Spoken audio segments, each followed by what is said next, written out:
Hello. My name is Raven. My account in-game name is FanaticRaven1590, and this is my first ever video.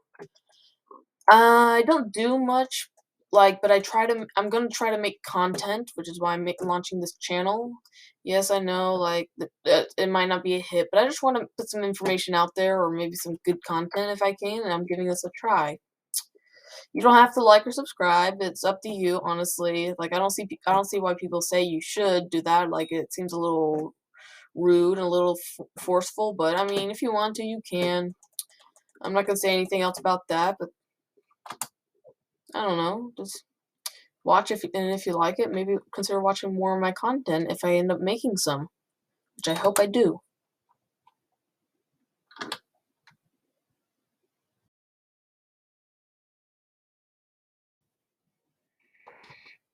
There are a few lesser known facts about Hypixel Skyblock. Go to the hub.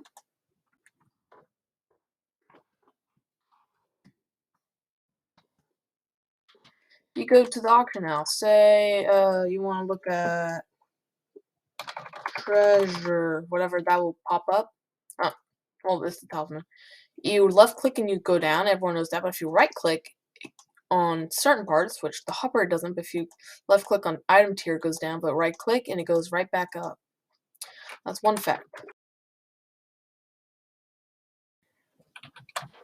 Okay, so our next fact is actually one that's more likely to be known, but I still want to mention it because I'm starting to run out of ideas. But if you have a Co-op bank account, not the personal, but the co-op, you can view whoever in the most recent transactions. You can view whoever added or withdrew money from the bank account. Doesn't have to be only you. It can be anyone. For me, I have no one in my co-op, but you can do that. Every season in real life, not in the game, there is a different NPC here that you can collect based on your rank. And they're like fancy little armor stand tricks, which are very neat. I like that from Hypixel.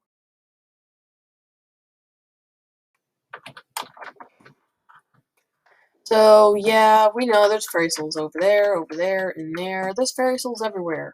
But in a dungeon, and I've tried very hard for the past 3 days to find it, and I've never found it before. Even though I've looked up how to find it, but in the dungeons, in an actual dungeon run, there's a special room that has a chance to spawn 2 different types of fairy souls when it spawns that room, and it spawns either one or the other, and it can count as an extra fairy soul in your quest log collection.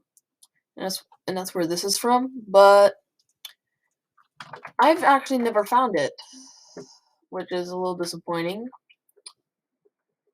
And last time I found that room, which sadly is my bad, RNG, I suppose, was long before I decided I wanted to become a YouTuber and make this content. So that's a little unfortunate. A lesser known fact here is that the librarian, you can actually sell items that are sellable. At least I didn't know what was sellable, but you can sell items to the NPC because it counts as a NPC that you can sell. This house over here behind the librarian is a very good spot to farm rats. If they spawn, it's one of 2 places I usually farm. So if you want cheese or rat pets, you might want to look into there. The other place is the basement in the auction house. The auction house basement. If you go behind the auction master, there's a staircase down. Every now and then there's a chance to be a rat. I mean, it's very rare, but there are little places I've found rats. Here is my Skyblock Island. It's far from completed, just like my farms are. As you can see, my farms are somewhat built. I've made a little parkour area, everything. A lesser known fact is something people don't realize, but people always ask me, do I have voidlings? Or, how are these mobs here? There's a reason why I put them in that area, but the way I got them is through this, not so secret, I guess, but it's a hidden area.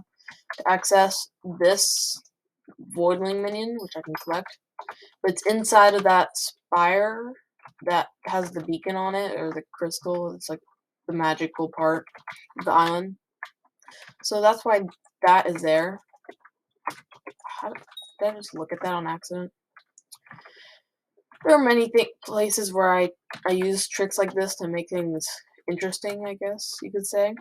Like over on my jungle area of the park, I actually put a rabbit minion underneath so that it could spawn rabbits on top, just for more trouble reasons. It's the small things like that.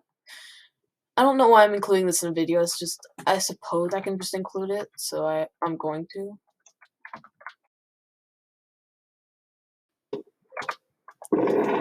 A lesser known fact: if you use a jingle bell, you can actually make the sleeping golems sleepwalk.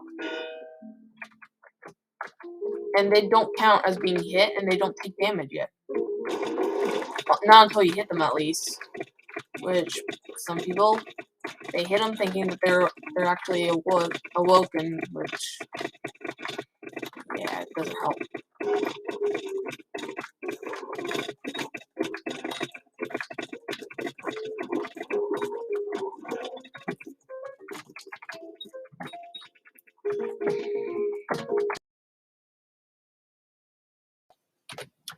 Here is where the dungeon entrance for the dungeon hub is in the hub, but if you go over here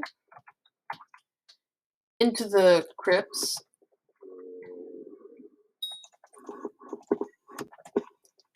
and go all the way down and into the back,